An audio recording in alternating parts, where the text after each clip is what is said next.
We have 6 allies in Assassin's Creed Shadows that we can recruit, each with their own unique powers and abilities to help you in combat. Some are better than others, and a couple of them are downright OP, which is why today we're going to check out all of their skills and also how to recruit them.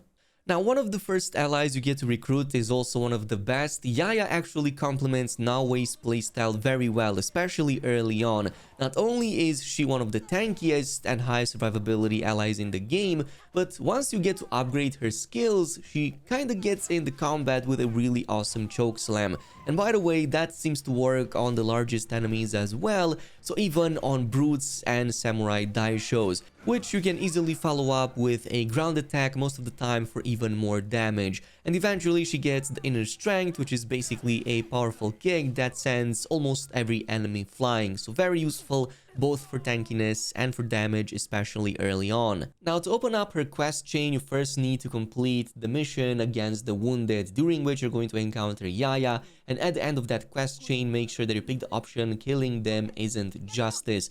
This way she's going to be on your side. Once you do that, she's now going to open up right here in the league menu, and you can now start her first quest, which is basically the stray dogs, the only one that you actually have to complete. And again, during this, also pick any option about forgiveness.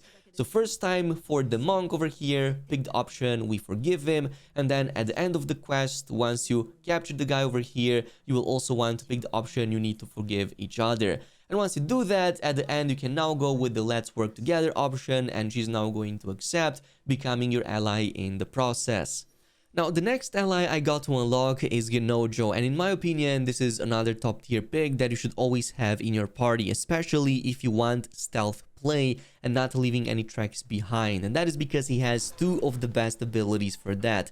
So one is the mischievous sabotage, which is basically a bunch of fireworks that explode at the enemy's feet if they detect you, pretty much giving you another window for you to assassinate them even if you technically just entered combat, which you can, by the way, also trigger manually if you want to, but only before you actually enter the combat.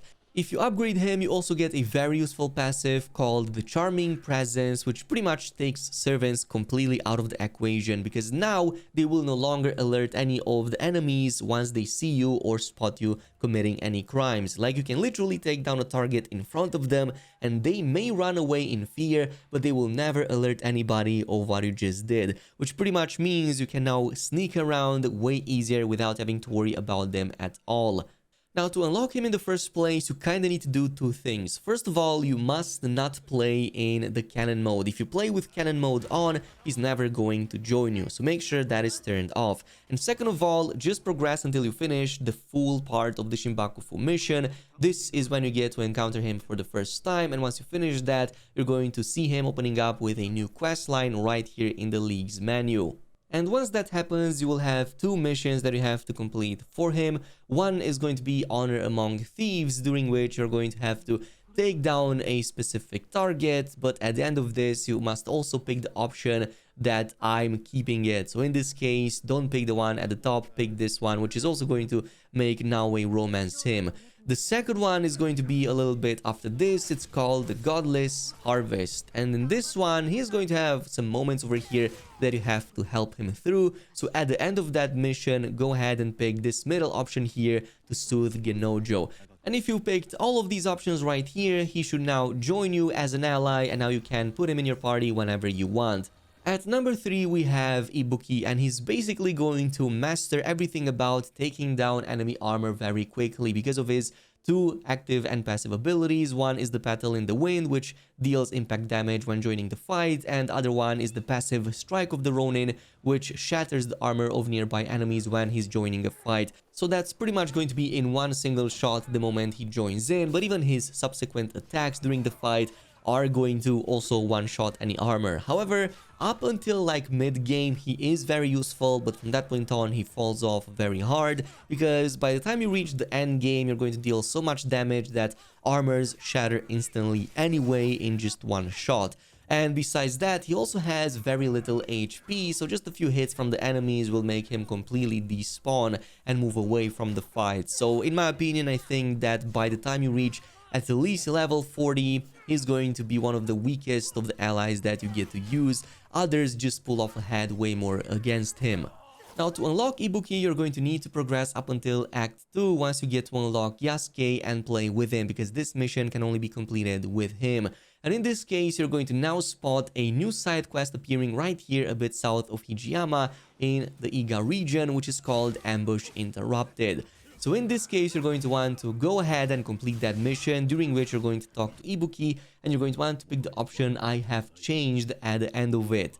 Once you do this, he's now going to open up right here in the League menu, and you can complete his second and final mission called Homecoming. This is going to bring you here a bit further up north in the same region, very close to the river area. However, in this one, you only have to do one thing, which is to choose the option with Kyobei to have him fight with you. And second of all, the moment that happens, make absolutely sure that they don't get defeated. So just go against the boss, take it down really quickly, make sure that they don't get to kill Kyobei. And from this point on, it really doesn't matter what options you pick. You don't have to romance Ibuki at all. At the end of this whole quest chain, you will get the option to have him recruited as an ally, point at which he's going to accept. And now you can pretty much have him in your party at all times. Now, the fourth ally has the potential to be one of the strongest in the game, and actually even in this state, it's still one of the best in the game, and that's Oni-Yuri. However, I think that she's currently at least partially bugged. So her active ability is called the Sleep Dart, and just like what the name implies, it basically puts your targets to sleep. It doesn't matter if it's 1, 2, 3, maybe even more than that, but basically she can put multiple targets to sleep, but as long as you do it before they detect you, so before you actually enter combat. And sleep is a very powerful debuff, which means you can instantly go ahead and assassinate them, assuming that you have enough assassination damage. It also has the poison, the rations, which makes reinforcements to get delayed in the event of an alert. However, given the fact that those reinforcements aren't always instant anyway, it's kinda hard to test if this even works or not. However, I am pretty positive that her increased dosage, release a toxin cloud that envenoms people, effect doesn't work at all, at least not from what I've been able to tell. Once you get her to level 3, she's not going to join you in combat whatsoever. She just uses the sleeping darts and then disappears, and that increased dosage doesn't seem to work at all on anything, even if I run with a toxin build myself, which is using poison. So I'm not sure exactly why this isn't triggering. If you have an idea about that, let me know down below in the comments. But at the current time, it's pretty much bugged and it doesn't seem to work at all. However, she's still a top tier pick just because sleep is such a powerful option. Now, the good news is that you can go ahead and unlock Oni-Yuri at about the moment you reach Act 2, which is not too far in the main campaign. The bad news is that it's going to be all the way in the Wakasa region, and also pretty much far into it. So right here on this side of the map at the Sotomo Gate, which means there are going to be some high level enemies over here, so maybe be at least level 30 when you do this mission. You're going to find her right here among these people a bit east of that Sotomo Gate I was talking about, and you can go ahead and immediately engage in that dialogue. Now in this case, I recommend not antagonizing her too much, though I'm pretty sure that nothing here can affect her joining you as an ally. And also, you're going to have 2 missions to complete with her. One is Sweet Lies, which is the first one, and then there is a second follow-up, which is Sweet Revenge, during which you also have to fight. But I chose the option to not have her killed, so in that case, she was able to join me as an ally.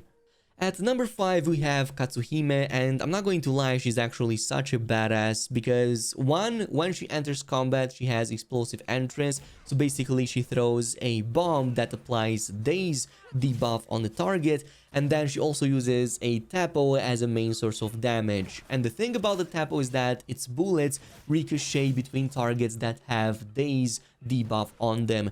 So this is going to be very useful at some extra AoE damage. The Tapo damage is also very good, and enemies also can't get close to her at all because she's constantly going to kick them away. So I think that in terms of damage sustain, she's going to have by far the highest uptime just because she spams the kicks so much. So very useful from range as well, which means she can stay out of harm's way for prolonged periods of time. So to recruit her in the first place, you will need to progress enough in the Shinbaku-fu questline to assassinate the Naginata, and at some point during that quest chain, you will have the showdown in Sakamoto, during which you're going to find and encounter Katsuhime for the first time. This is also when you can start romancing her as Naoe. In this case, you will want to choose the option I like your Tapo if you want to progress from there. But once you are done with the Naginata, this is then going to open up Katsuhime right here in the league, and from this point on, you can go ahead and start and finish her 2 quick quests.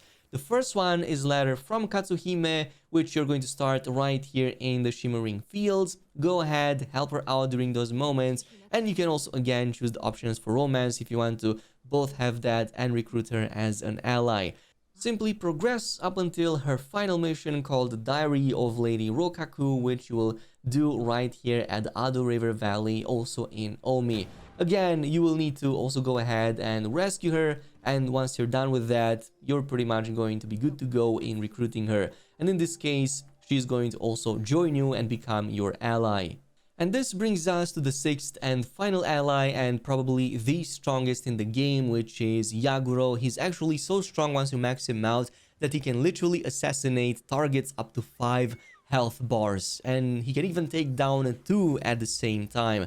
And that is because of his assassinate active and one with that passive.